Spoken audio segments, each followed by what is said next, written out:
कोणताही बिझनेस करत असताना त्याचे गोल्स कसे डिफाईन करायचे, त्याच्यानंतर तो बिझनेस करत असताना कोणत्या एथिक्स पाळल्या गेल्या पाहिजे. ओके. त्याच्यानंतर कोणताही गोल जेव्हा आपण मांडतो त्याला स्पिरिच्युअलिटीची कशी जोड दिली गेली पाहिजे. अशा असंख्य गोष्टी आहेत ज्या बिझनेस करत असताना म्हणजे माणूस पडतो आणि मग शिकतो, पडतो आणि मग शिकतो. मग त्याच्यात काय होतं, आयदर तो लॉस करतो बरोबर. किंवा मग त्याचा स्ट्रेसफुल लाईफ क्रिएट करून घेतो. ओके. हे सगळं जर आवड करायचं असेल तर काय करायला पाहिजे? ह्या रेस मध्ये जाताना पहिली गोष्ट लोकांनी ना कंपॅरिझन थांबवलं पाहिजे. आणि लोक कम्पेअर का करतात माहितीये? कारण मला एक्झॅक्टली काय पाहिजे, मला कशाने आनंद मिळतो, माझा हॅपीनेस कशात आहे हेच माहिती नाही, ज्याला आम्ही गोल सेटिंग म्हणतो.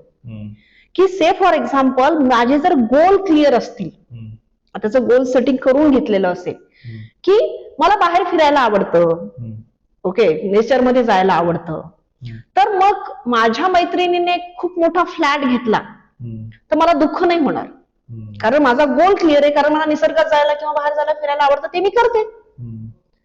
होतं काय ह्या सध्याच्या काळात आणि अपकमिंग याच्यामध्ये तर मला खूप कन्सर्न आहे की हा स्ट्रेस वाढत चाललाय. कारण काय, खूप सारखं, अरे अरे मोठी गाडी घेतली, याने मोठा फ्लॅट घेतला, याने मोठं ऑफिस घेतलं, त्याने मोठं लग्न केलं, सतत कंपॅरिझन चालू आहे. सो पहिली गोष्ट तर कंपॅरिझन थांबवा. कारण मँगो पण हा एक युनिक फ्रूट आहे, त्याची एक वेगळी टेस्ट आहे. ऍपल पण एक वेगळं युनिक फ्रूट आहे, त्याची एक वेगळी टेस्ट आहे. सो माझं नेहमी सगळ्यांना सांगणं असते की you be true to yourself. तुम्ही एक युनिक आहात. सी 140 करोड जनता आहे, पण एकही जण दुसऱ्यासारखा नाही. सो तुम्हाला जर पीस पाहिजे असेल तर पहिले स्टॉप कंपॅरिझन. ऍक्च्युली रिअलाइज करा की तुम्ही किती ग्रेट आहात.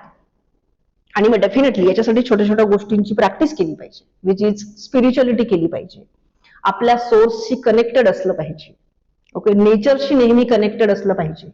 आणि सगळ्यात मोठी एक गोष्ट तू आता जर बघितलं तर बरेच उद्योजक काय करतात माहितीये का, सुरुवातीला खूप जोश मध्ये करतात आणि एका लेवलला जातात आणि पुन्हा बिझनेसेस पडलेले बघितले.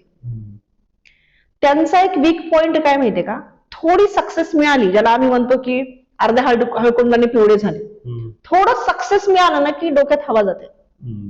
आणि मग मी केलं, ज्यांचा मी मोठा त्यांचा बँक बॅलन्स छोटा. मी आलं की नेहमी तुम्ही कॅच केलं पाहिजे की आपली उतरती कळा लागलेली आहे.